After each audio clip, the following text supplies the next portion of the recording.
ഇന്നത്തെ ടോപ്പിക് എക്കണോമിക്സിൽ നിന്നുള്ളതാണ്. Tax and non tax revenue ആണ് എടുത്തിരിക്കുന്നത്. ഹോട്ട് ടോപ്പിക്കിൽ 17ാമത്തെയാണ്. ഇതിൽ tax and non tax revenue complete ആയിട്ടും പറയുന്നുണ്ട്. അതുകൂടാതെ കേരള ഫിനാൻഷ്യൽ സ്റ്റേറ്റ്മെൻറ്റ് ബഡ്ജറ്റിലെ ടാക്സ് ആൻഡ് നോൺ ടാക്സ് റവന്യൂവിനെ എങ്ങനെയാണ് വകയിരുത്തിയേക്കുന്നത്, അതിൻ്റെ സബ് ടോപ്പിക്സ് എന്തൊക്കെയാണ് ഉള്ളത് എന്നുള്ള കാര്യങ്ങളും അതിൻ്റെ അറേഞ്ച്മെൻറ്റ്സും പറയുന്നുണ്ട്. വീഡിയോ പൂർണ്ണമായിട്ടും കാണുക. അതുപോലെ തന്നെ ഇനി കോൺസ്റ്റിറ്റ്യൂഷനും കമ്പ്യൂട്ടറുമായിട്ട് ബന്ധപ്പെട്ടിട്ടുള്ള ടോപ്പിക്കുകളും ഒക്കെ വരാനുണ്ട്. 100 ടോപ്പിക് എന്തായാലും നമ്മൾ ഈ ചാനലിൽ കംപ്ലീറ്റ് ചെയ്യുന്നതാണ്. അതുകൂടെ കംപ്ലീറ്റ് ചെയ്ത് കഴിഞ്ഞാൽ ഇതിനോടൊപ്പം തന്നെ നമ്മൾ maths, English, Malayalam, current affairs ഈ 4ഉം കൂടി ഉൾക്കൊള്ളിച്ചുകൊണ്ട് ഡെയിലി നമ്മൾ ഓരോ ഷോർട്ട് വീഡിയോസ് ചെയ്യുന്നുണ്ട്. അതും നിങ്ങൾ കാണുന്നുണ്ടെന്ന് വിചാരിക്കുന്നു. ഇത് രണ്ടും കൂടെ കവർ ചെയ്ത് കഴിഞ്ഞാൽ എന്തായാലും റാങ്ക് ലിസ്റ്റിൽ കയറാനുള്ളതായി. അപ്പം തീർച്ചയായും നിങ്ങൾ ഈ ചാനൽ സബ്സ്ക്രൈബ് ചെയ്യുക, വീഡിയോ പൂർണ്ണമായിട്ടും കാണുക. വീഡിയോയിലേക്ക് കിടക്കാം. ആദ്യം പൊതുവരുമാനം എന്താണെന്ന് നോക്കാം. ഗവൺമെൻറ്റിന് പബ്ലിക്കിൽ നിന്ന്, പൊതുജനങ്ങളിൽ നിന്നും കിട്ടുന്ന വിവിധ രീതിയിലുള്ള വരുമാനങ്ങൾക്ക് പൊതുവായി പറയുന്നതാണ് പൊതുവരുമാനം എന്ന് പറയുന്നത്. അതുപോലെ തന്നെ പൊതുചെലവുമുണ്ട്. ഗവൺമെൻറ് പബ്ലിക്കിനായിട്ട് ചെലവാക്കുന്ന തുകയെയാണ് പൊതുചെലവ് എന്ന് പറയുന്നത്. ഈ പൊതുചെലവ് പൊതുവായിട്ട് ഗവൺമെൻറ് ജനങ്ങൾക്ക് വേണ്ടി ചെലവാക്കുന്നത് 2 രീതിയിലാണ്. ഒന്ന് റോഡ്, എഡ്യൂക്കേഷൻ മുതലായ കാര്യങ്ങൾക്ക്, ഹോസ്പിറ്റൽ അങ്ങനത്തെ കാര്യങ്ങൾക്കൊക്കെ വികസന ചെലവുകൾ എന്ന് പറയും. അതുപോലെ തന്നെ അങ്ങനെ വികസന ചെലവുകൾ എന്ന് വെച്ചാൽ എന്താണ്? വികസനത്തിന് വേണ്ടിയിട്ടാണ്. അത് ഭാവിയിൽ അതിൽ നിന്നും ഇൻകം കിട്ടും, അല്ലെങ്കിൽ വികസനത്തിൻ്റെ ഒരു ഭാഗമായിട്ട് ചെലവാക്കുന്ന തുകയാണ് വികസന ചെലവുകളിൽ വരിക. അതുപോലെ തന്നെ വികസനേതര ചെലവുകളുണ്ട്. വികസനേതര ചെലവുകൾ എന്ന് വെച്ച് കഴിഞ്ഞാൽ പെൻഷൻ, സാലറി അങ്ങനെയുള്ള കാര്യങ്ങളൊക്കെ ചെലവാക്കുന്നതിനെയാണ് വികസനേതര ചെലവുകൾ എന്ന് പറയുന്നത്. ഇപ്പോൾ പൊതുചെലവിനെ 2ആയിട്ട് തിരിക്കാമെന്ന് പറഞ്ഞു. വികസന ചെലവുകളെന്നും വികസനേതര ചെലവുകളെന്നും. വികസന ചെലവുകൾ എന്ന് പറയുന്നത് പൊതുജനങ്ങളുടെ വികസനത്തിൻ്റെ ആവശ്യങ്ങൾക്ക് വേണ്ടി ചെലവാക്കുന്ന തുകയെയാണ് വികസന ചെലവുകൾ എന്ന് പറയുന്നത്. അതുപോലെ തന്നെ വികസനേതര ചെലവുകൾ എന്ന് പറഞ്ഞു കഴിഞ്ഞാൽ വ്യക്തികളുടെ വികസനത്തിന് വേണ്ടിയിട്ടാണ് ചെലവാക്കുന്നുണ്ട് തുക, പക്ഷേ അത് ഒരിക്കലും രാജ്യത്തിൻ്റെ അല്ലെങ്കിൽ സംസ്ഥാനത്തിൻ്റെ ഡെവലപ്മെൻറ്റിന് വേണ്ടി ആയിരിക്കത്തില്ല. അതിനെയാണ് വികസനേതര ചെലവുകൾ എന്ന് പറയുന്നത്. ചെലവുകളെ തിരിക്കുന്നത് പോലെ തന്നെ വരവിനെ, അതായത് പൊതുവരുമാനത്തെയും ജനങ്ങളിൽ നിന്ന് കിട്ടുന്ന വരുമാനത്തെയും 2 രീതിയിൽ തിരിക്കാം. ടാക്സ് റവന്യൂ എന്നും നോൺ ടാക്സ് റവന്യൂ എന്നും, നികുതി വരുമാനമെന്നും നികുതിയേതര വരുമാനമെന്നും. അതായത് ഗവൺമെൻറ്റിന് കൂടുതലായിട്ടും വരുമാനം വരുന്നത് നമ്മൾ കൊടുക്കുന്ന പണത്തിൽ നിന്നുമാണ് ഗവൺമെൻറ്റിന് പൊതുവായിട്ടുള്ള വരുമാനം വരുന്നത്. അതുകൂടാതെ അവർക്ക് കിട്ടുന്ന ജനങ്ങളിൽ നിന്നല്ലാതെ കിട്ടുന്നതാണ് ഗ്രാൻറ്റ്. പിന്നെ ഏതെങ്കിലും സംസ്ഥാനങ്ങൾക്കോ അല്ലെങ്കിൽ വേറെ ആർക്കെങ്കിലും പലിശയ്ക്ക് കൊടുത്തിട്ടുണ്ടെങ്കിൽ അതിൻ്റെ പലിശ കിട്ടുന്ന ഒരു ഇൻകമാണ്. അതുപോലെയുള്ള വരുമാന മാർഗവും ഉണ്ട്. എങ്കിലും കൂടുതലായിട്ടും കിട്ടുന്നത് ജനങ്ങളിൽ നിന്നുള്ള നികുതി വരുമാനം തന്നെയാണ്. 2 രീതിയിലാണ് ഗവൺമെൻറ്റിന് റവന്യൂ വരുന്നത്, വരുമാനം വരുന്നത്. ഒന്ന് ടാക്സ് റവന്യൂ, നികുതിയിൽ നിന്നുള്ള വരുമാനം. രണ്ടാമത്തത് നോൺ ടാക്സ് റവന്യൂ, നികുതിയേതര വരുമാനം. ഗവൺമെൻറ്റിന് 2 രീതിയിലാണ് വരുമാനം വരുന്നത് എന്ന് പറഞ്ഞു. നികുതി വരുമാനവും നികുതിയേതര വരുമാനവും. അതിൽ നികുതി വരുമാനം വീണ്ടും തിരിക്കുന്നുണ്ട് 2ആയിട്ട്. ഡയറക്റ്റ് ടാക്സ് എന്നും ഇൻഡയറക്റ്റ് ടാക്സ് എന്നും, പ്രത്യക്ഷ നികുതി എന്നും പരോക്ഷ നികുതി എന്നും. നികുതി വരുമാനം എന്ന് പറഞ്ഞു കഴിഞ്ഞാൽ ഗവൺമെൻറ് ജനങ്ങളിൽ നിന്ന് നികുതി പിരിച്ചിട്ട് നികുതിയിൽ നിന്നും കിട്ടുന്ന വരുമാനമാണ് നികുതി വരുമാനം. അതാണ് ഗവൺമെൻറ്റിൻ്റെ പ്രധാനപ്പെട്ട വരുമാനം. പ്രത്യക്ഷ നികുതി, പരോക്ഷ നികുതി. പ്രത്യക്ഷ നികുതി എന്ന് വെച്ച് കഴിഞ്ഞാൽ നികുതി അടയ്ക്കാൻ ചുമതലപ്പെട്ടത് ആരാണോ അവർ തന്നെ നികുതി അടയ്ക്കണം. നികുതി ഭാരവും അവർ തന്നെയാണ് വഹിക്കുന്നത്. അതായത് ഇപ്പം എൻ്റെ വരുമാനത്തിൽ നിന്ന് ഇൻകം ടാക്സ് അടയ്ക്കണമല്ലോ. ഇപ്പം എനിക്ക് വരുന്ന വരുമാനത്തിൻ്റെ സ്ലാബ് അനുസരിച്ച് ഞാൻ ഇൻകം ടാക്സ് അടയ്ക്കണം. അപ്പം ആ ടാക്സ് ഞാൻ തന്നെ അടയ്ക്കണം. അല്ലാണ്ട് എനിക്ക് വരുന്ന വരുമാനം എൻ്റെ അമ്മ ഒന്ന് അടച്ചേക്കാമോ, അല്ലെങ്കിൽ എനിക്ക് വരുന്ന വരുമാനത്തിൻ്റെ ടാക്സ് ഈ മാസം എൻ്റെ കയ്യിൽ പൈസ ഇല്ല, അതുകൊണ്ട് നിൻ്റെ വരുമാനത്തിൽ നിന്ന് അടയ്ക്കാമോ എന്ന് പറഞ്ഞു കഴിഞ്ഞാൽ അങ്ങനെ അടയ്ക്കാൻ പറ്റില്ല. എനിക്ക് എൻ്റെ വരുമാനം എത്രയാണോ ഈ മാസം വന്നത്, ഈ വർഷം വന്നത്, അതിനനുസരിച്ച് ഞാൻ ടാക്സ് പേ ചെയ്യണം. അത് ഞാൻ തന്നെ പേ ചെയ്യണം, ഡയറക്റ്റായിട്ട് പേ ചെയ്യണം. അതുപോലെ തന്നെയാണ് കോർപ്പറേറ്റ് ടാക്സ് എന്ന് പറയുന്നത്. കോർപ്പറേറ്റ് എന്ന് പറയുമ്പോൾ വലിയ കമ്പനികൾ അടയ്ക്കുന്ന വലിയ എമൗണ്ട് ആയിരിക്കും. അവരുടെ ടേൺ ഓവർ എന്ന് പറയുന്നത് അതിനനുസരിച്ചാണ് അവർ ടാക്സ് അടയ്ക്കേണ്ടത്. അപ്പോൾ അത് കമ്പനികൾ അടയ്ക്കുന്നതിനെയാണ് കോർപ്പറേറ്റ് ടാക്സ് എന്ന് പറയുന്നത്. അതുപോലെ തന്നെ നമ്മൾ ലാൻഡ് ടാക്സ് നമ്മൾ തദ്ദേശ സ്വയംഭരണ സ്ഥാപനങ്ങൾ പഞ്ചായത്തിൽ പോയി അടയ്ക്കുന്നതാണ് ലാൻഡ് ടാക്സ്. വില്ലേജിലൊക്കെ പോയി അടയ്ക്കുന്നതാണ്. കെട്ടിട നികുതി പഞ്ചായത്തിൽ പോയി അടയ്ക്കുന്നതാണ്. ലാൻഡ് ടാക്സ് നമ്മൾ നേരിട്ട് വില്ലേജിൽ പോയി അടയ്ക്കുന്നതാണ്. അപ്പോൾ ഇതൊക്കെ ഡയറക്റ്റ് പ്രത്യക്ഷ നികുതിക്ക് ഉദാഹരണമാണ്. നമ്മുടെ സ്ഥലത്തിൻ്റെ നികുതി നമ്മൾ വേറെ ഒരാളോട് നിങ്ങൾ അടച്ചോളൂ എന്ന് പറഞ്ഞു കഴിഞ്ഞാൽ അടയ്ക്കാൻ പറ്റില്ല. നമ്മുടെ സ്ഥലത്തിൻ്റെ നികുതി നമ്മൾ തന്നെ അടയ്ക്കണ്ടേ. അതാണ് പ്രത്യക്ഷ നികുതി. എന്നാൽ പരോക്ഷ നികുതി എന്ന് വെച്ച് കഴിഞ്ഞാൽ നമ്മൾ അറിയാതെ തന്നെ ഓരോരോ സ്റ്റേജിൽ നമ്മൾ പൈസ അടച്ചുകൊണ്ടിരിക്കുകയാണ്. ഇപ്പോൾ പെട്രോൾ തന്നെ ഇമ്പോർട്ട് ചെയ്യുമ്പോൾ അതിനൊരു എമൗണ്ട് ടാക്സ് ആയിട്ട് അടയ്ക്കേണ്ടി വരും. അത് സ്റ്റോർ ചെയ്ത് അത് സപ്ലൈ ചെയ്യുന്ന ആൾക്കാർ ഒരു ടാക്സ് കൊടുക്കേണ്ടി വരും. അത് വേറൊരു സ്റ്റേറ്റിലേക്ക് പോകുമ്പോൾ ടാക്സ് കൊടുക്കേണ്ടി വരും. ഈ ടാക്സ് എല്ലാം കൂടെ ഈ ഓരോരുത്തരും ടാക്സ് അടയ്ക്കുമ്പോൾ, ഇപ്പോൾ ആദ്യം ഇമ്പോർട്ട് ചെയ്യുമ്പോൾ ഒരു 10 രൂപ ടാക്സ്, 1 ലിറ്ററിന് 10 രൂപ ടാക്സ് അടച്ചു എങ്കിൽ ആ 10 രൂപ അടുത്ത സ്റ്റേജിലുള്ളയാൾക്ക് സ്റ്റോർ ചെയ്യാൻ കൊടുക്കുന്ന ആളുടെ കയ്യിൽ കൊടുക്കുമ്പോൾ ആ 10 രൂപയും കൂടെ ആഡ് ചെയ്തിട്ടാണ് അയാൾ പൈസ മേടിക്കുന്നത്. അങ്ങനെ വന്ന് ലാസ്റ്റ് ഇപ്പം വേറെ സ്റ്റേറ്റിൽ നിന്ന് ഇങ്ങോട്ടേക്ക് ഇമ്പോർട്ട് ചെയ്യുമ്പോൾ, നമ്മുടെ സ്റ്റേറ്റിലേക്ക് ഇമ്പോർട്ട് ചെയ്യുമ്പോൾ വീണ്ടും ഒരു 10 രൂപ 50 രൂപ പെട്രോളിൻ്റെ പൈസയായിരുന്നത് നമ്മുടെ സ്റ്റേറ്റിലേക്ക് ഇമ്പോർട്ട് ചെയ്യുമ്പോൾ അതിനൊരു 10 രൂപ കൂടെ ടാക്സ് കൊടുക്കേണ്ടി വരുമെങ്കിൽ ആ 10 രൂപയും കൂടെ കൂട്ടി 60 രൂപ ചെലവ് എന്ന രീതിയിൽ ആ കൊടുക്കുന്നയാൾ, പെട്രോൾ പമ്പിൽ കൊടുക്കുന്നയാൾ കണക്ക് കൂട്ടിയിട്ട് 60ൻ്റെ മുകളിൽ അയാളുടെ ലാഭവും കൂടെ നോക്കിയിട്ടാണ് അയാൾ പൈസ ഇടുക. അങ്ങനെ ഓരോ സ്റ്റേജിലും പൈസ കൂട്ടി ടാക്സും കൂടെ കൂട്ടി, ടാക്സും അവരുടെ ലാഭവും കൂടെ കൂട്ടിയിട്ടാണ് അടുത്ത സ്റ്റേജിലേക്ക് വരുന്നത്. അങ്ങനെ റീറ്റെയിലറായിട്ടുള്ള നമ്മൾ ഒരു സാധനം മേടിച്ചു കഴിഞ്ഞാൽ നമ്മളാണ് അൾട്ടിമേറ്റ് ആൾക്കാർ, പേ ചെയ്യുന്ന ആ ടാക്സ് പേ ചെയ്യുന്ന ആൾക്കാർ. അപ്പോൾ ടാക്സ് ചുമത്തുന്ന ആൾക്കാരും ടാക്സിൻ്റെ ബേർഡൻ വഹിക്കുന്ന ആൾക്കാരും രണ്ടാണ്. അതാണ് പരോക്ഷ നികുതി എന്ന് പറയുന്നത്. നികുതി ചുമത്തുന്നത് എൻ്റെ മേലിലായിരിക്കും, പക്ഷെ ഞാനത് ട്രാൻസ്ഫർ ചെയ്ത് അടുത്തയാളിലേക്ക് കൊടുക്കുന്നു, അടുത്തയാളത് ട്രാൻസ്ഫർ ചെയ്ത് അടുത്തയാളിലേക്ക് കൊടുക്കുന്നു. അങ്ങനെ അവസാനം ആരാണോ ആ സാധനം മേടിച്ച് ഉപയോഗിക്കുന്ന ആൾ, ഉപഭോക്താവാണ് അവസാനമായിട്ട് അതിൻ്റെ ടാക്സ് അടയ്ക്കുന്നത്, ശരിക്കും അടയ്ക്കുന്നത്. ചുമത്തപ്പെടുന്നത് വേറെ ആരൊക്കെയോ ആണ് എങ്കിലും അവസാനം അടയ്ക്കുന്നത് ആ കൺസ്യൂം ചെയ്യുന്ന ആളാണ്. അങ്ങനത്തെ നികുതിയാണ് ഇൻഡയറക്റ്റ് ടാക്സ് എന്ന് പറയുന്നത്. ഈ ഇൻഡയറക്റ്റ് ടാക്സിന് ഒരു ഉദാഹരണമാണ് GST എന്ന് പറയുന്നത്. അതായത് ഇൻഡയറക്റ്റ് ടാക്സിൽ പെട്ട ഐറ്റത്തിനെ എല്ലാം കൂടെ കൂട്ടി സിംപ്ലിഫൈ ചെയ്തിട്ട് ഒരു രാജ്യത്ത് ഒരു നികുതി എന്ന രീതിയിൽ ഏകീകരിച്ചതാണ് GST എന്ന ഫോമിൽ വന്നിരിക്കുന്നത്, goods and service tax. GST നിലവിൽ വന്നത് 2017 ജൂലൈ 1-നാണ്. GSTനെ പറ്റി നമ്മൾ വിശദമായൊരു ക്ലാസ് ചെയ്തിട്ടുണ്ട്. പരോക്ഷ നികുതിയിൽ കുറേ നികുതികളുണ്ടായിരുന്നു. അതെല്ലാം കൂടി ചേർത്ത് ഒറ്റയ്ക്കാക്കിയിട്ടാണ് GST എന്ന് പറഞ്ഞൊരു കോമൺ നികുതി. എല്ലാം ചേർത്തിട്ടില്ല, കുറേ ചേർത്തിട്ടുണ്ട്. അതിലാണ് പെട്രോളിയം ഉൽപ്പന്നങ്ങളൊന്നും GSTയിൽ പെടുത്തിയിട്ടില്ല. GST എന്ന് പറയുന്നത് പരോക്ഷ നികുതിയാണ്, ഇൻഡയറക്റ്റ് ടാക്സ് ആണ് എന്ന് ഓർത്തിരിക്കുക. പ്രത്യക്ഷ നികുതി എന്ന് പറയുമ്പോൾ പറഞ്ഞിരുന്നു, നികുതി ചുമത്തുന്ന ആൾ തന്നെ നികുതി ഭാരം വഹിക്കണമെന്ന് പറഞ്ഞു. അതിൽ ആണ് ഇൻകം ടാക്സും കോർപ്പറേറ്റ് ടാക്സും. അതായത് വ്യക്തികൾക്ക് വരുന്ന വരുമാനത്തിനനുസരിച്ച് അടയ്ക്കേണ്ട നികുതിയാണ് ഇൻകം ടാക്സ് എന്ന് പറയുന്നത്. അതുപോലെ കമ്പനികളാണ് കോർപ്പറേറ്റ് ടാക്സ് അടയ്ക്കുന്നത്. അവർക്ക് വരുന്ന വരുമാനത്തിനനുസരിച്ച് അവരും നികുതി അടയ്ക്കുന്നു. അപ്പോൾ കമ്പനികളുടെയൊക്കെ ടേൺ ഓവറിനനുസരിച്ചാണല്ലോ നികുതി കൊടുക്കുന്നത്. അപ്പം സെൻട്രൽ ഗവൺമെൻറ്റിന് ഏറ്റവും കൂടുതൽ കിട്ടുന്ന പ്രത്യക്ഷ നികുതി എന്ന് പറയുന്നത് കോർപ്പറേറ്റ് ടാക്സ് തന്നെയാണ്. അതാണല്ലോ വലിയ എമൗണ്ട്. അപ്പോൾ പ്രത്യക്ഷ നികുതിയിൽ ഏറ്റവും കൂടുതൽ വരുമാനം എന്ന് പറയുന്നത്, ഗവൺമെൻറ്റിൻ്റെ വരുമാനം എന്ന് പറയുന്നത് കോർപ്പറേറ്റ് ടാക്സ് ആണ്.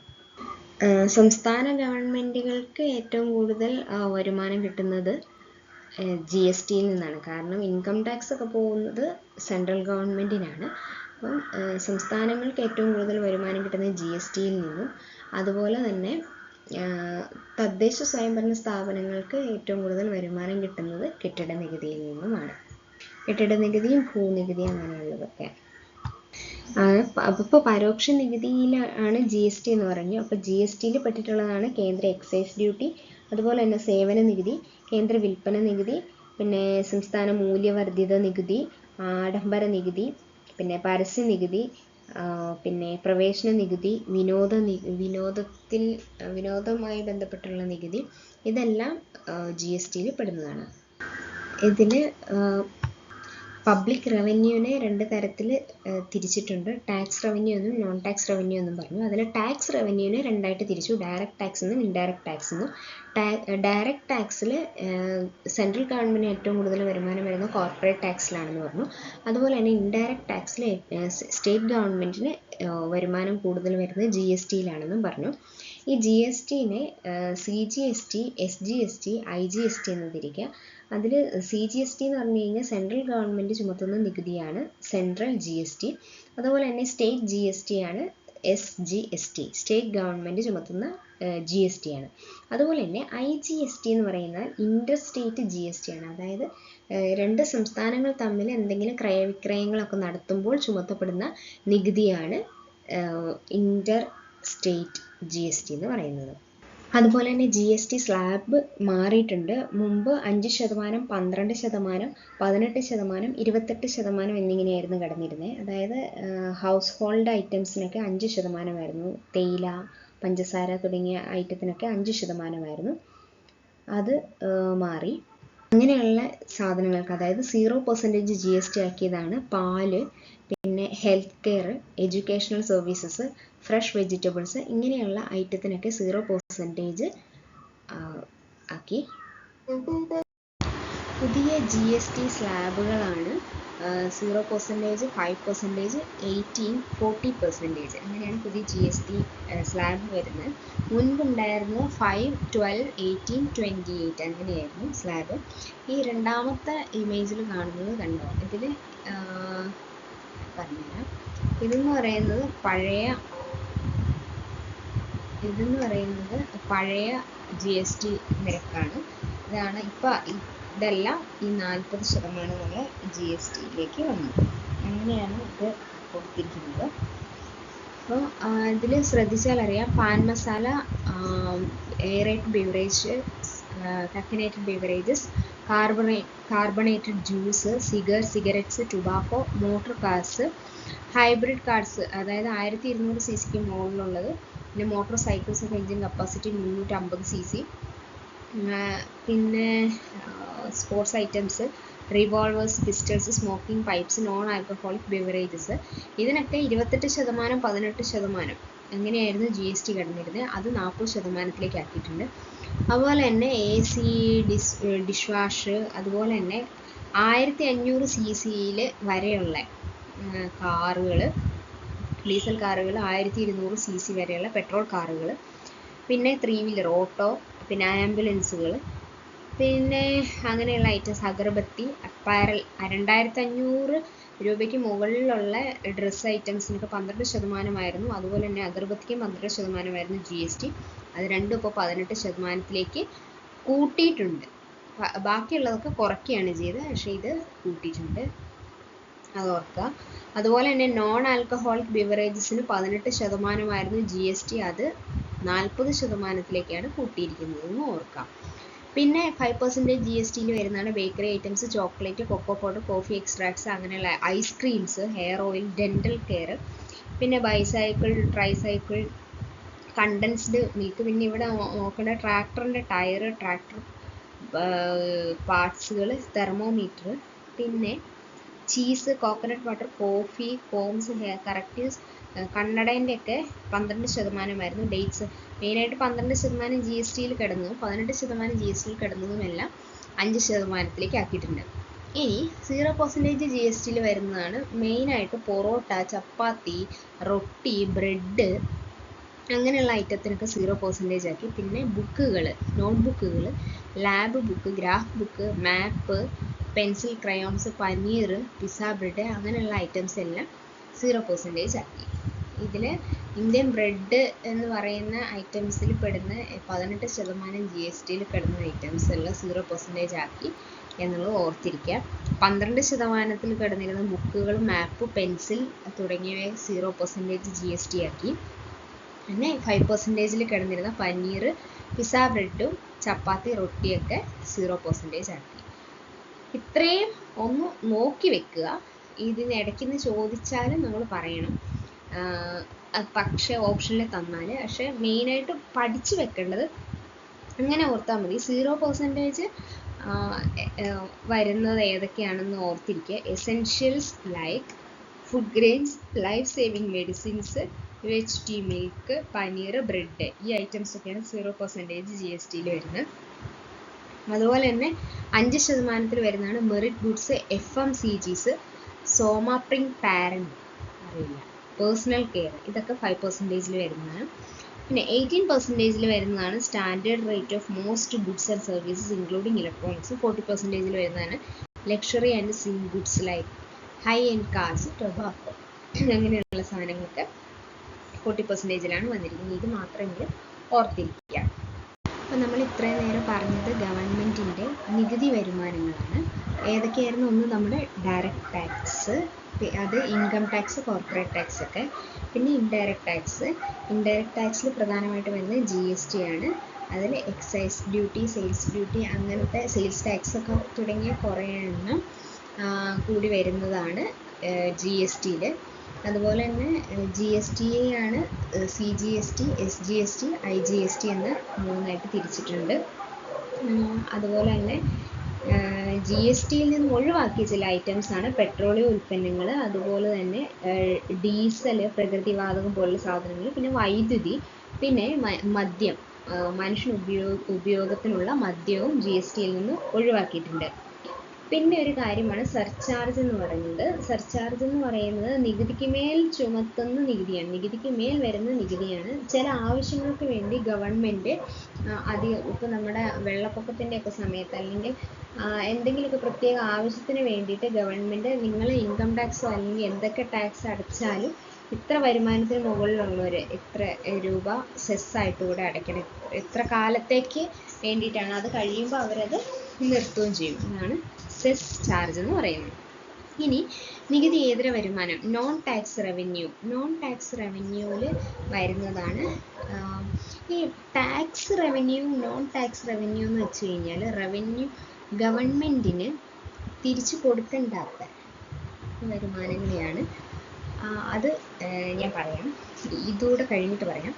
നോൺ ടാക്സ് റവന്യൂ എന്ന് പറയുന്നത് അതിൽ വരുന്നതാണ് ഫീസ്. ഒന്നാമത്തെ കാര്യം ഫീസിൽ വരുന്ന രജിസ്ട്രേഷൻ ഫീസ് ഉണ്ട്, ലൈസൻസിന് അപ്ലൈ ചെയ്യുമ്പം വരുന്ന ഫീസ്, അങ്ങനെയുള്ള ഫീസുകളെല്ലാം വരുന്നത്, ട്യൂഷൻ ഫീസ് പോലുള്ള ഫീസുകളൊക്കെ വരുന്നത് ഈ നികുതി ഏതര വരുമാനത്തിലാണ്. അതുപോലെ തന്നെ ഫൈന്, നമ്മുടെ മോട്ടോർ എന്തെങ്കിലും പിഴ അടയ്ക്കേണ്ടി വരിക, ആ ഫൈനും എല്ലാം നോൺ ടാക്സ് റവന്യൂ ആണ്. പിന്നെ ഗ്രാൻഡ് എന്ന് പറയുന്നത് നമുക്ക് തരുന്നതാണ്, നമ്മൾ തിരിച്ചു കൊടുക്കേണ്ട ആവശ്യമില്ല. സെൻട്രൽ ഗവൺമെൻറ് ഒക്കെ സ്റ്റേറ്റ് ഗവൺമെൻറ്റിന് തരും. അതുപോലെ തന്നെ എന്തെങ്കിലും നല്ല അച്ചീവ്മെൻറ്റ്സ് ഒക്കെ ചെയ്യുമ്പോൾ ഇൻ്റർനാഷണൽ ലെവലിലൊക്കെ ഗ്രാൻഡൊക്കെ കിട്ടും. അതൊക്കെ തിരിച്ചു കൊടുക്കേണ്ടാത്തതാണ്. അതായത് നമ്മൾ തിരിച്ചു കൊടുക്കണ്ട, അസറ്റായിട്ടോ ഒന്നും കൊടുക്കണ്ട, നമുക്കൊരു ബാധ്യതയല്ല. അതാണ് റവന്യൂ എന്ന് പറയുന്നത്. അപ്പം ഗ്രാൻഡ് ഒന്ന് തിരിച്ചു കൊടുക്കണ്ട. അതുപോലെ തന്നെ ഇൻട്രസ്റ്റ്, നമ്മൾ കടം കൊടുത്തിട്ടുള്ളതിൽ നിന്നും കിട്ടുന്ന ഇൻട്രസ്റ്റ് ആണ്. അതായത് ഗവൺമെൻറ് മറ്റ് സ്ഥാപനങ്ങൾക്കോ അല്ലെങ്കിൽ ആർക്കെങ്കിലും കടം കൊടുത്തിട്ടുണ്ടെങ്കിൽ അതിൽ നിന്നും കിട്ടുന്ന ഇൻട്രസ്റ്റ് വരുന്നതാണ് നോൺ ടാക്സ് റവന്യൂ ആണ്. പ്രോഫിറ്റ് എന്ന് പറയുന്നത് നമുക്ക് ഗവൺമെൻറ്റിന് എവിടെ നിന്നാണ് പ്രോഫിറ്റ് കിട്ടുന്നത്? ഗവൺമെൻറ് നടത്തുന്ന സ്ഥാപനങ്ങളും ഗവൺമെൻറ് നടത്തുന്ന കമ്പനികളിൽ നിന്നുമൊക്കെ ലഭിക്കുന്ന പ്രോഫിറ്റുകൾ, അതൊക്കെ നോൺ ടാക്സ് റവന്യൂവിൽ പെടുന്നതാണ്. ഇത്രയാണ് ടാക്സ് ആൻഡ് നോൺ ടാക്സിനെ പറ്റി ഒരു ഓവറോൾ ഐഡിയ. ഇനി നമുക്ക് അതിന് കുറച്ചുകൂടെ ഡീപ്പായിട്ട് ഒരു അടുത്ത ലെവൽ എന്നുള്ള രീതിയിൽ നമുക്ക് നോക്കാം. നമ്മൾ tax and non tax revenue പഠിച്ചു. ഇനി നമ്മൾ കുറച്ചുകൂടെ വിപുലമായിട്ടൊരു ഇത് നോക്കുകയാണെങ്കിൽ, ക്ലാസിഫിക്കേഷൻ പോലെ നോക്കുകയാണെങ്കിൽ, ഈ ഫിനാൻഷ്യൽ സ്റ്റേറ്റ്മെൻറ്റ് എടുത്തു കഴിഞ്ഞാൽ അതിൻ്റെ അകത്ത് റവന്യൂ റെസീപ്റ്റ്സും ഉണ്ടാവും, ക്യാപിറ്റൽ റെസീപ്റ്റ്സും ഉണ്ടാവും. രണ്ടും വരുമാനമാണ്, കിട്ടുന്നതാണ്. അപ്പം വരുമാനം എന്ന് പറയാൻ പറ്റില്ല, ഇങ്ങോട്ട് വരുന്ന പണത്തെയാണ് റെസീപ്റ്റ്സ് എന്ന് പറയുക. അപ്പോൾ അതിൽ ഒന്നാണ് റവന്യൂ റെസീപ്റ്റ്സ്, മറ്റൊന്നാണ് ക്യാപിറ്റൽ റെസീപ്റ്റ്സ്. റവന്യൂ റെസീപ്റ്റ്സ് എന്ന് വെച്ച് കഴിഞ്ഞാൽ എന്താണ്? മെയിനായിട്ടും ലയബിലിറ്റി ഒന്നുമില്ല, അസറ്റ് ലോസ് ഒന്നും ഇല്ലാതെ നമ്മുടെ കയ്യിലേക്ക് വരുന്ന പണത്തെയാണ്. നമ്മൾ പഠിച്ചു tax and non tax revenue നമ്മൾ പഠിച്ചു. അപ്പോൾ നമ്മൾ ജനങ്ങളുടെ കയ്യിൽ നിന്ന് ടാക്സ് കളക്ട് ചെയ്താൽ നമ്മളത് തിരിച്ചു കൊടുക്കേണ്ട ആവശ്യമൊന്നുമില്ല, ഇല്ലല്ലോ. അതുപോലെ തന്നെ ഗവൺമെൻറ് വേറെ രീതിയിൽ സെസ്സായിട്ടോ ഫീസായിട്ടോ രജിസ്ട്രേഷൻ ഫീ ആയിട്ടോ ഒക്കെ ഗവൺമെൻറ് പബ്ലിക്കിൻ്റെ അടുത്ത് നിന്ന് പൈസ മേടിക്കുവാണെങ്കിൽ അവർക്കത് തിരിച്ചു കൊടുക്കണമെന്നോ അല്ലെങ്കിൽ അവർക്ക് എന്തെങ്കിലും അസറ്റ് അത് കൊടുക്കേണ്ട സമയത്ത് എന്തെങ്കിലും അസറ്റ് ലോസ് ചെയ്യുന്നൊന്നും പണയം വെച്ചിട്ടൊന്നും അല്ല ആ പൈസ അവർക്ക് കിട്ടുന്നത്. ഓക്കെ, ലോൺ എടുക്കുന്നത് പോലെ അല്ല. അപ്പോൾ അതുകൊണ്ട് ഒരു ബാധ്യതയും ഇല്ലാത്ത പൈസയാണ് റവന്യൂ റെസീപ്റ്റ്സ് എന്ന് പറയുന്നത്. അതുപോലെ തന്നെ റവന്യൂ ക്യാപിറ്റൽ റെസീപ്റ്റ്സ് എന്ന് വെച്ച് കഴിഞ്ഞാൽ ഈ ക്യാപിറ്റൽ റെസീപ്റ്റ്സ് എന്ന് പറയുന്നത് ഈ ഗവൺമെൻറ്റിന് സ്ഥിരമായിട്ടുള്ള അല്ലെങ്കിൽ ഒരു പ്രധാന വരുമാന സ്രോതസ് അല്ല എന്ന് പറയാം. വരുമാന സ്രോതസ്സല്ല, പക്ഷേ പണം കടമെടുക്കുന്നതോ അല്ലെങ്കിൽ എന്തെങ്കിലും ആസ്തി വിറ്റിട്ട് കിട്ടുന്നതോ അല്ലെങ്കിൽ മെയിനായിട്ട് എന്തെങ്കിലുമൊക്കെ ബാധ്യത സൃഷ്ടിക്കുന്നതോ അല്ലെങ്കിൽ അവരുടെ ആസ്തി കുറയ്ക്കുന്നതോ ആയിട്ടുള്ള, ആസ്തി വിറ്റ് കഴിയുമ്പോൾ എന്തെങ്കിലും ബിൽഡിങ് അല്ലെങ്കിൽ ഗവൺമെൻറ് ഓൺഡ് ആയിട്ടുള്ള എന്തെങ്കിലും ബിസിനസ് അല്ലെങ്കിൽ എന്തെങ്കിലും പ്രോപ്പർട്ടി ഒക്കെ വിറ്റ് കഴിയുമ്പോൾ കിട്ടുന്ന പണം. അപ്പോൾ അവിടെ ആസ്തി നഷ്ടപ്പെടുകയാണല്ലോ ചെയ്യുന്നത്. പണം വരുന്നുണ്ട് എങ്കിലും ആസ്തി നഷ്ടപ്പെടുന്നുണ്ട്. അപ്പം അങ്ങനെ വരുന്ന ഒന്നെങ്കിൽ അങ്ങനെ അല്ലെങ്കിൽ കടം എടുക്കുകയാണെങ്കിൽ അവിടെ നമ്മൾ പലിശ അടയ്ക്കണം, അതൊരു ബാധ്യത സൃഷ്ടിക്കുകയാണ് വരുന്നത്. അങ്ങനെയുള്ള റെസീപ്റ്റുകളൊക്കെയാണ് ക്യാപിറ്റൽ റെസീപ്റ്റ്സിൽ വരുന്നത്. നമുക്ക് സിലബസിൽ tax and non tax revenue എന്നാണ് കൊടുത്തിരിക്കുന്നത്. അപ്പോൾ അതുകൊണ്ട് അത് റവന്യൂ റെസീപ്റ്റ്സിൻ്റെ കീഴിലാണ് വരുന്നത്. അതുകൊണ്ട് തന്നെ നമ്മൾ റവന്യൂ റെസീപ്റ്റ്സിനെ ഒന്ന് വിശദമായിട്ട് നോക്കാം. റവന്യൂ റെസീപ്റ്റ്സിൽ അതിൻ്റെ അണ്ടറിൽ വരുന്നതാണ് സ്റ്റേറ്റ് ഓൺ ടാക്സ് റവന്യൂ. ഇത് നമ്മൾ കേരള ബഡ്ജറ്റിൻ്റെ അതിൽ എടുത്തതാണ് കേട്ടോ, ബാലൻസ് ഷീറ്റിൽ ഫിനാൻഷ്യൽ സ്റ്റേറ്റ്മെൻറ്റിൽ എടുത്തതാണ്. സ്റ്റേറ്റ് ഓൺ ടാക്സ് റവന്യൂ എന്ന് പറയുന്നു ഒന്ന്. രണ്ടാമത് state own non tax revenue എന്ന് പറയുന്നു. മൂന്നാമത് central government transfers. Central government transfer ചെയ്യുന്ന, അപ്പോൾ ഇതൊക്കെ ഗവൺമെൻറ്റിന് വരുമാനം, സ്റ്റേറ്റ് ഗവൺമെൻറ്റിന് വരുമാനം വരുന്ന രീതികളൊക്കെയാണ് ഒന്ന്. അപ്പോൾ ഒന്നുകൂടെ പറയാം, റവന്യൂ റെസീപ്റ്റ്സിലാണ് നമ്മൾ കോൺസെൻട്രേറ്റ് ചെയ്യാൻ പോകുന്നത്. കാരണം ടാക്സും നോൺ ടാക്സ് റവന്യൂവും റവന്യൂ റെസീപ്റ്റ്സിൻ്റെ കീഴിൽ വരുന്നതുകൊണ്ട് റവന്യൂ റെസീപ്റ്റ്സിനെ നമ്മൾ ഫോക്കസ് ചെയ്യുന്നു, ക്യാപിറ്റൽ റെസീപ്റ്റിനെ നമ്മൾ മാറ്റി വെക്കുന്നു. ഓക്കെ, അതിൽ റവന്യൂ റെസീപ്റ്റ്സ് എന്ന് പറയുന്നത് ലയബിലിറ്റി, കടബാധ്യതകളൊന്നുമില്ലാതെ അസറ്റുകൾ നഷ്ടപ്പെടാതെ, ബിൽഡിങ്ങുകളോ പ്രോപ്പർട്ടികളോ അല്ലെങ്കിൽ ഒന്നും നഷ്ടപ്പെടാതെ, നാളെ ഒരാൾ വന്ന് ചോദിച്ചാൽ പണം തിരിച്ചു കൊടുക്കേണ്ട അവസ്ഥ, അങ്ങനത്തെ ഒരു ബാധ്യതകളും ഇല്ലാത്ത വരുമാനങ്ങളെ, വരുന്ന പണത്തെയാണ് റവന്യൂ റെസീപ്റ്റ്സ് എന്ന് പറയുന്നത്. അതാദ്യം ഓർത്തിരിക്കുക. റവന്യൂ റെസീപ്റ്റ്സിന് തന്നെ 3 വിഭാഗങ്ങളിൽ നിന്നാണ് സ്റ്റേറ്റിന് പണം വരുന്നത്. ഒന്ന് state own tax revenue, tax revenue ആയിട്ട് വരുന്നത്. രണ്ടാമത്തത് state own non tax revenue, tax revenue ആയിട്ട് വരുന്നുണ്ട്, നോൺ ടാക്സ് റവന്യൂ ആയിട്ട് വരുന്നുണ്ട്. മൂന്നാമത്തതാണ് central government transfers. Central government fund കൊടുത്തു അതായത് തിരിച്ചു കൊടുക്കേണ്ടാത്ത പൈസ കിട്ടുന്നുണ്ട്. ഈ സെൻട്രൽ ഗവൺമെൻറ് കൊടുക്കുന്നത് 2 രീതിക്കാണ്. ഒന്ന് ഷെയർ ഓഫ് സെൻട്രൽ ടാക്സും, 2 ഗ്രാൻഡ് ഇൻ എയ്ഡും. ഇത് നമുക്ക് വിശദമായിട്ട് നോക്കാം. നമ്മൾ റവന്യൂ റെസീപ്റ്റ്സിൽ ഒന്നാമത്തേതാണ് സ്റ്റേറ്റ് ഓൺ ടാക്സ് റവന്യൂ എന്ന് പറയുന്നത്. ടാക്സ് റവന്യൂവിൽ നിന്നും കിട്ടുന്ന ഗവൺമെൻറ്റിന്, സ്റ്റേറ്റ് ഗവൺമെൻറ്റിന് കിട്ടുന്ന വരുമാനം എന്തൊക്കെയാണെന്ന് നോക്കാം. ടാക്സ് റവന്യൂ എന്ന് വെച്ച് കഴിഞ്ഞാൽ എന്താണ്? നമ്മൾ ടാക്സ് അടയ്ക്കുന്നത്, അതായത് ഗവൺമെൻറ് പബ്ലിക്കിൽ നിന്നും ടാക്സിൻ്റെ രൂപത്തിൽ കിട്ടുന്ന പണത്തെയാണ് ടാക്സ് റവന്യൂ എന്ന് പറയുന്നത്. അത് സ്റ്റേറ്റ് ഗവൺമെൻറ്റിന് ഏതൊക്കെ രീതിയിലാണ് കിട്ടുക?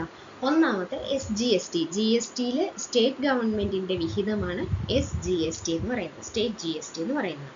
രണ്ടാമത്തെ sales tax on petroleum and alcoholic liquor, അതായത് പെട്രോളിയത്തിനെയും ലിക്വറിനെയും ഒന്നും GSTയിൽ പെടുത്തിയിട്ടില്ല. അപ്പോൾ അത് സ്റ്റേറ്റ് ഗവൺമെൻറ് ആണ് അതിൻ്റെ ടാക്സ് കിട്ടുന്നത്. ഏറ്റവും കൂടുതൽ സ്റ്റേറ്റ് ഗവൺമെൻറ്റിന് ഏറ്റവും കൂടുതൽ വരുമാനം ലഭിക്കുന്ന ഒരു ടാക്സ് എന്ന് പറയുന്നത് ഇതാണ്. എന്താണ്? പെട്രോളിയം ആൻഡ് ആൽക്കഹോളിക് ലിക്വർ തന്നെയാണ്. GSTനേക്കാൾ ഉപരി ലഭിക്കുന്നത് ഇത് തന്നെയാണ്, പെട്രോളിയം ആൻഡ് ആൽക്കഹോളിക് ലിക്വർ തന്നെയാണ്. അതായത് സെൻട്രൽ സ്റ്റേറ്റ് GST അല്ലാതെ കിട്ടുന്ന ഏറ്റവും കൂടുതൽ ഒരു വരുമാന സ്രോതസ് എന്ന് പറയുന്നത് ഇത് തന്നെയാണ്, ഈ സെയിൽസ് ടാക്സ് തന്നെയാണ്. മൂന്നാമത്തത് മോട്ടോർ വെഹിക്കിൾ ടാക്സ് ആണ്. നാലാമത് വരുന്ന രജിസ്ട്രേഷൻ ആൻഡ് സ്റ്റാമ്പ് ഫീസാണ്. ഇത് നമ്മൾ സ്ഥലം ഇടപാടുകളൊക്കെ നടത്തുമ്പോൾ വരുന്ന രജിസ്ട്രേഷൻ ഫീസ്, അല്ലാത്ത registration fees, stamp fees, stamp duty എന്നൊക്കെ പറയാറുണ്ട്. അതൊക്കെ ഗവൺമെൻറ്റിന് കിട്ടുന്നതാണ്, സ്റ്റേറ്റ് ഗവൺമെൻറ്റിൻ്റെയാണ്. അതുപോലെ തന്നെ state excise duty, land revenue, ഇതൊക്കെ സ്റ്റേറ്റ് ഗവൺമെൻറ്റിൻ്റെ പ്രധാന വരുമാനങ്ങളാണ്. എന്ത് വരുമാനം? ടാക്സ് റവന്യൂസ് ആണ്. ഒന്നുകൂടെ പറയാം, സ്റ്റേറ്റ് ഗവൺമെൻറ്റിൻ്റെ ടാക്സ് റവന്യൂസ് ആണ് state GST, sales tax, motor vehicle tax, registration and stamp fee, state excise duty, land revenue. ഏറ്റവും കൂടുതൽ GST ആണ്. അത് കഴിഞ്ഞാൽ സെയിൽസ് ടാക്സ് ആണ് പ്രധാന വരുമാനം എന്ന് പറയുന്നത്. റവന്യൂ റെസീപ്റ്റ്സിൻ്റെ കീഴിൽ വരുന്ന രണ്ടാമത്തെ കമ്പോണൻ്റ് ആണ് state own non tax revenue എന്ന് പറയുന്നത്. അപ്പോൾ റവന്യൂ റെസീപ്റ്റ്സ് എന്ന് പറഞ്ഞു കഴിഞ്ഞാൽ എന്തായിരുന്നു നമ്മൾ പറഞ്ഞ? ലയബിലിറ്റി ഇല്ലാത്ത, ബാധ്യതകളൊന്നുമില്ല, അസറ്റ് ലോസ് ഒന്നും സംഭവിക്കാത്ത, ഒരു പ്രശ്നങ്ങളുമില്ലാതെ ഇങ്ങോട്ട് കിട്ടിക്കൊണ്ടിരിക്കുന്ന വരുമാനങ്ങളാണ് റവന്യൂ റെസീപ്റ്റ്സിൽ വരുന്നത് എന്ന് പറഞ്ഞു. അതിൽ ടാക്സ് എന്ന രൂപത്തിൽ വരുന്നതാണ് tax revenue, state own tax revenue എന്ന് പറഞ്ഞു. ഇനി ടാക്സ് അല്ലാത്ത രീതിയിൽ പബ്ലിക്കിൻ്റെ കയ്യിൽ നിന്ന് തന്നെ കിട്ടുന്ന എമൗണ്ട് ഉണ്ട്, അതാണ് state own non tax revenue എന്ന് പറയുന്നത്. പബ്ലിക്കിൻ്റെ അടുത്ത് നിന്ന് തന്നെയാണ് അത് കിട്ടുന്നത്, പക്ഷെ ടാക്സ് എന്ന രൂപത്തിലല്ല, വേറെ രൂപത്തിലൊക്കെയാണ് കിട്ടുന്നത്. നമ്മൾ സെസ്സും അങ്ങനെയുള്ള കുറച്ച് കാര്യങ്ങളൊക്കെ പറഞ്ഞിരുന്നു. അതുകൂടാതെ ഈ കേരള ഫിനാൻഷ്യൽ സ്റ്റേറ്റ്മെൻറ്റിൽ കൊടുത്തിരിക്കുന്ന നോൺ ടാക്സ് റവന്യൂസ് ഏതൊക്കെയാണെന്ന് നോക്കാം. ഒന്നാമത്തതും ഏറ്റവും വലുതുമായിട്ടുള്ള, ഏറ്റവും കൂടുതൽ നോൺ ടാക്സ് റവന്യൂ ആയിട്ട് കോൺട്രിബ്യൂട്ട് ചെയ്യുന്നത്, അതായത് നോൺ ടാക്സ് റവന്യൂവിൽ 76%, ഓൾമോസ്റ്റ് 76% കോൺട്രിബ്യൂട്ട് ചെയ്യുന്നത് സ്റ്റേറ്റ് ലോട്ടറീസ് തന്നെയാണ്. ഇതെന്തുകൊണ്ടാണ് ടാക്സ് റവന്യൂവിൽ വരാത്തത്? ഇത് നമുക്ക് എന്തെങ്കിലും ബാധ്യതയുണ്ടോ? ലോട്ടറി വിൽക്കുന്നത് കൊണ്ട് സ്റ്റേറ്റിന് എന്തെങ്കിലും ബാധ്യത വരാനുണ്ടോ? ഇല്ല. പക്ഷേ ഇത് ടാക്സ് അല്ലാത്ത രീതിയിൽ കളക്ട് ചെയ്യുന്നത് കൊണ്ടാണ് അതിന് നോൺ ടാക്സ് റവന്യൂ എന്ന ഫോമിൽ എഴുതിയിരിക്കുന്നത്. അതിൽ 76%, ഓൾമോസ്റ്റ് 76% ഈ നോൺ ടാക്സ് റവന്യൂവിൽ കോൺട്രിബ്യൂട്ട് ചെയ്യുന്നത് സ്റ്റേറ്റ് ലോട്ടറീസ് ആണെന്ന് ഓർത്തിരിക്കുക. രണ്ടാമത്തതാണ് സോഷ്യൽ ഡെവലപ്മെൻറ്റൽ സർവീസസ്. ഈ രണ്ടാമത്തെ മേജർ കോൺട്രിബ്യൂഷൻ എന്ന് പറയുന്നത് സോഷ്യൽ ഡെവലപ്മെൻറ്റൽ സർവീസസ് ആണ്. ഈ സോഷ്യൽ ഡെവലപ്മെൻറ്റ് സർവീസസിൽ നിന്നും കിട്ടുന്ന എങ്ങനെയാണ് ഗവൺമെൻറ്റിന് അതിൽ നിന്ന് വരുമാനം കിട്ടുക? ഒന്ന്, ഈ മെഡിക്കൽ ആൻഡ് പബ്ലിക് ഹെൽത്ത്, അതിൽ നിന്നും നമ്മൾ OP ടിക്കറ്റ് എടുക്കുമ്പോൾ ഡിസ്പെൻസറിയിലെ സർവീസ് ചാർജസ്, അങ്ങനെയുള്ള ഹെൽത്ത് സ്കീമുകൾ, പിന്നെ വാക്സിൻ, അങ്ങനെയുള്ള കാര്യങ്ങളിൽ നിന്നൊക്കെ ചെറിയ ചെറിയ ഫീസ് എമൗണ്ട് ഒക്കെ കിട്ടും. അത് ഒരു ഫോമാണ്. പിന്നെ എഡ്യൂക്കേഷൻ, സ്പോർട്സ്, ആർട്സ്, കൾച്ചർ, അങ്ങനെയുള്ളതിൽ നിന്നൊക്കെ കിട്ടുന്ന ഫീസ്, പിന്നെ എൻട്രി ഫീസൊക്കെ ഉണ്ടാവും. മ്യൂസിയത്തിലും അങ്ങനെ മോണുമെൻറ്റ്സിലൊക്കെ ഉള്ള എൻട്രി ഫീസൊക്കെ ഉണ്ടല്ലോ, ഗവൺമെൻറ് അണ്ടർടേക്കിംഗ് ആയിട്ടുള്ള, അവിടെ നിന്ന് കിട്ടുന്നത്. പിന്നെ ഗവൺമെൻറ് ബിൽഡിങ്ങുകളൊക്കെ വാടകയ്ക്ക് കൊടുക്കുമ്പോൾ കിട്ടുന്ന റെൻറ്റ്, അതൊക്കെ ഈ സോഷ്യൽ ഡെവലപ്മെൻറ്റ് സർവീസസിൻ്റെ അതിന് കീഴിൽ വരുന്നതാണ്. അതുപോലെ തന്നെ ലേബർ ലോസ്, പിന്നെ ഫാക്ടറീസ്, മൈൻസ് ആക്ട്സ്, അതൊക്കെ വഴി കിട്ടുന്ന ഫീസുകൾ. പിന്നെ കിട്ടുന്നത് ചില സ്കീംസൊക്കെ വഴി കിട്ടുമല്ലോ, സെക്യൂരിറ്റി വെൽഫെയർ സ്കീംസൊക്കെ വഴി, അങ്ങനെ സ്കീമൊക്കെ വഴി കിട്ടുന്ന, അങ്ങനെ മൊത്തത്തിൽ കിട്ടുന്ന ആ എമൗണ്ടാണ് സോഷ്യൽ ഡെവലപ്മെൻറ്റ് സർവീസസിലൂടെ കിട്ടുന്ന വരുമാനം എന്ന് പറയുന്നത്. പിന്നീട് കിട്ടുന്നത് ഇൻട്രസ്റ്റ് റെസീപ്റ്റ്സ്, മൂന്നാമത്തെ കോൺട്രിബ്യൂഷനാണ് ഇൻട്രസ്റ്റ് റെസീപ്റ്റ്സ് ആൻഡ് ഡിവിഡൻസ്. അതായത് കടം കൊടുത്തിട്ടുണ്ടെങ്കിൽ അതിൽ നിന്ന് കിട്ടുന്ന പലിശ, അതൊക്കെയാണ് ഇതിൽ നിന്ന് വരുന്നത്. പിന്നെ നാലാമത്തതാണ് sales of forest produce. Forest produce വിൽക്കുമ്പോൾ കിട്ടുന്ന വരുമാനം എന്ന് പറയുന്നത് നാലാമതാണ്. അഞ്ചാമത്തതാണ് അതർ സോഴ്സസ്, ബാക്കിയുള്ളതിൽ നിന്ന് കിട്ടുന്ന വരുമാനം. ഇത്രയുമാണ് റവന്യൂ റെസീപ്റ്റ്സിൽ സ്റ്റേറ്റ് ഓൺ നോൺ ടാക്സ് റവന്യൂവിൽ വരുന്നത്. ഒന്നുകൂടെ പറയാം, റവന്യൂ റെസീപ്റ്റ്സിൽ മൂന്നായിട്ട് തിരിച്ചിട്ടുണ്ട്. State own tax revenue, state own non tax revenue, പിന്നെ ഒന്ന് സെൻട്രൽ ഗവൺമെൻറ്റിൻ്റെ കോൺട്രിബ്യൂഷൻ എന്ന് പറയുന്നത്.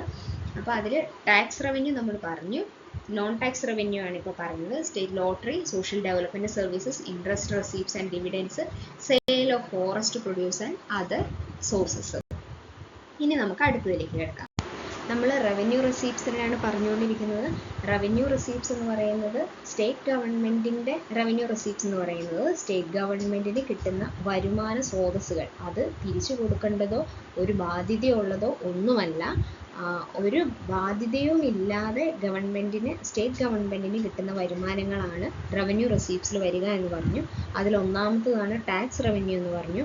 രണ്ടാമത്തതാണ് നോൺ ടാക്സ് റവന്യൂ. മൂന്നാമത് സ്റ്റേറ്റ് ഗവൺമെൻറ്റിന് കിട്ടുന്ന വരുമാന മാർഗമാണ് ഒന്ന് സെൻട്രൽ ഗവൺമെൻറ് ട്രാൻസ്ഫർ എന്ന് പറയുന്നത്. അത് 2 രീതിയിലാണ് സെൻട്രൽ ഗവൺമെൻറ് സ്റ്റേറ്റ് ഗവൺമെൻറ്റ്സിന് ഫണ്ട് ട്രാൻസ്ഫർ ചെയ്യുക. ഒന്ന് ഷെയർ ഓഫ് സെൻട്രൽ ടാക്സ് എന്ന് പറയും.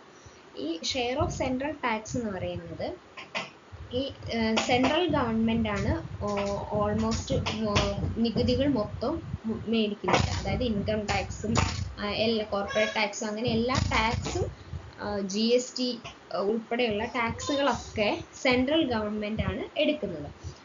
അതിൻ്റെ ഒരു പോർഷൻ ഈ ടാക്സ് റവന്യൂ കിട്ടുന്നതിൻ്റെ ഒരു പോർഷൻ സ്റ്റേറ്റുമായിട്ട് ഷെയർ ചെയ്യണം. അതിനെയാണ് ഡിവിസിബിൾ പൂൾ എന്ന് പറയുന്നത്. അങ്ങനെ ഷെയർ ചെയ്യണമെന്ന് ഗവൺമെൻറ് കോൺസ്റ്റിറ്റ്യൂഷനിൽ പറയുന്നതാണ്. ആർട്ടിക്കിൾ 270 പ്രകാരമാണ് ഈ ഒരു ഡിവിസിബിൾ പൂളിനെ പറ്റി പറയുന്നത്. ഇത് ഡിസൈഡ് ചെയ്യുന്നത് എത്രയാണെന്ന് ഡിസൈഡ് ചെയ്യുന്നത് ഫിനാൻസ് കമ്മീഷൻ്റെ ശുപാർശയോട് കൂടിയിട്ടാണ്. അപ്പോൾ 41% ആണ് ഇത് സ്റ്റേറ്റിന് കൊടുക്കുന്നത്. അങ്ങനെയാണ് ഡിസൈഡ് ചെയ്തിരിക്കുന്നത്. ഓക്കെ, അപ്പോൾ ഇത് തീരുമാനിക്കുന്നത് അവിടുത്തെ ഒരു സ്റ്റേറ്റിലെ പോപ്പുലേഷനും ഇൻകത്തിനനുസരിച്ചും ഡെമോഗ്രഫിക് പെർഫോമൻസിനൊക്കെ അനുസരിച്ചാണ് ഇത് എത്ര കൊടുക്കണം എന്നുള്ളത് തീരുമാനിക്കുന്നത്. അക്കോർഡിംഗ് ടു ആർട്ടിക്കിൾ 270 പ്രകാരമാണ് ഈ ഷെയർ ഓഫ് സെൻട്രൽ ടാക്സ് വരുന്നതെന്ന് ഓർത്തിരിക്കുക. ഇത് ഡിവിസിബിൾ പൂളിൽ നിന്നും സെൻട്രൽ ഗവൺമെൻറ് സ്റ്റേറ്റ് ഗവൺമെൻറ്റിന് കൊടുക്കേണ്ട തുകയാണ്. അത് കൊടുത്തിരിക്കേണ്ട ഒരു തുകയാണ്. അത് കോൺസ്റ്റിറ്റ്യൂഷൻ അനുവദിക്കുന്ന തുകയാണ്.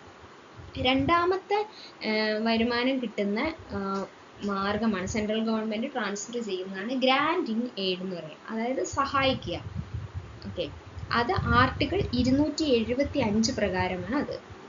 ഈ ഗ്രാൻഡ് എന്ന് പറയുന്നതും തിരിച്ചു കൊടുക്കേണ്ടാത്തതാണ്. ഇത് മെയിനായിട്ട് പബ്ലിക് ഹെൽത്ത്, എഡ്യൂക്കേഷൻ അങ്ങനെയുള്ള ഡെവലപ്മെൻറ്റിന് വേണ്ടിയിട്ടൊക്കെ ആയിരിക്കും മെയിനായിട്ട് കൊടുക്കുക. ഇൻഫ്രാസ്ട്രക്ചർ ഡെവലപ്മെൻറ്റിന് വേണ്ടിയിട്ട്, സോഷ്യൽ വെൽഫെയർ, പിന്നെ എന്തെങ്കിലുമൊക്കെ സ്കീം വഴിയൊക്കെ ആയിരിക്കും കൊടുക്കുക. അഗ്രികൾച്ചർ, മാനുഫാക്ചറിങ് അങ്ങനെ എന്തെങ്കിലുമൊക്കെ സ്കീം വഴിയായിരിക്കും കൊടുക്കുക. അതിനെയാണ് ഗ്രാൻഡ് ഇൻ എയ്ഡ് എന്ന് പറയുന്നത്. അത് തിരിച്ചു കൊടുക്കേണ്ടാത്തതാണ്. അത് ആർട്ടിക്കിൾ 275 പ്രകാരമാണ് ഗ്രാൻഡ് ഇൻ എയ്ഡ് കൊടുക്കുന്നത്.